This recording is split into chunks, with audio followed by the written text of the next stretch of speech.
முன்னாள் பாஜக தலைவர் அண்ணாமலை அவரு இந்த எலெக்ஷன்ல பங்கேற்பாரா பங்கேற்க மாட்டாரா என அவரோட தொகுதியில இருக்கிற நிர்வாகிகளே அவர் பொறுப்பு கொடுத்தப்ப வேண்டான்னு சொன்னாரு.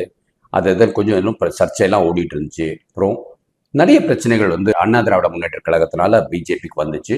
தலைமையே மாத்தினான்னு வச்சுக்கோங்களேன். இவ்வளவு சிறப்பா இருந்த ஒரு தலைவரை மாத்திட்டு நம்ம நயனா நாகேந்திரனை கொண்டாங்க. பட் ஆனால் இந்த எலெக்ஷன்ல பிஜேபி சார்பா, அண்ணா திராவிட முன்னேற்ற கழக சார்பா, தேசிய ஜனநாயக கூட்டணி சார்பா அண்ணாமலை சுற்று சூறாவளி பயணம் பண்ணி நிறைய ஹார்ட் ஒர்க் பண்ணியிருக்கிறார். இதனால கட்டாயம் அவரோட செல்வாக்கு இனிமேல் தமிழ்நாட்டில் திருப்பி மலர்ந்து எழ ஆரம்பிக்கும். இப்பயே அதை பெருசா யாரும் பேசலன்னா விஜயோட இந்த என்ட்ரி ஒரு மாஸ் கொடுத்துருக்கு. இளைஞர்கள்லாம் அதை பத்தா இருக்கும். ஸோ மீடியா ஃபுல்லா அதான் பேசியிருக்காங்க. பட் ஆனால் அண்ணாமலையோட இந்த கடுமையான உழைப்பு, இன்னைக்கு இங்க இருக்கிறாரு, அங்க இருக்கிறாரு, ஹெலிகாப்டர்ல போறாரு, பிளைன்ல போறாரு, என்னென்னமோ பண்ணி நிறைய பிரச்சாரம் பண்ணியிருக்கிறார் குறுகிய காலத்துல.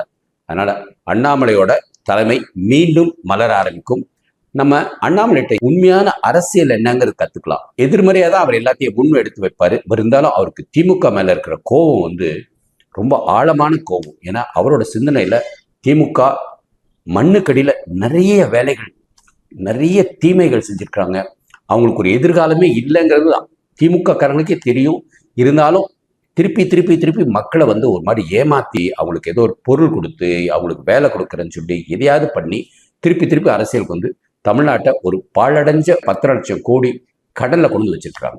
ஸோ இதனால தான் அண்ணாமலை மிகவும் கடுமையாக வேலை பார்த்துருக்காரு. இத்தனைக்கும் எனக்கு தெரிஞ்ச அவருக்கு அண்ணா திராவிட முன்னேற்ற கழகம் அவ்வளோ பிடிக்காது. பட் இருந்தாலும் இப்போதைக்கு உள்ள கள நிலவரம் தமிழ்நாட்டில் திமுகவை மாற்றணும்னா சிலர் மனசு மாதிரி வேலை பார்க்கணும். அதில் அண்ணா திராவிட முன்னேற்றத்துக்காக முன்னாள் மாநில தலைவர் அண்ணாமலை வேலை செஞ்சது எனக்கு மிக்க மகிழ்ச்சி.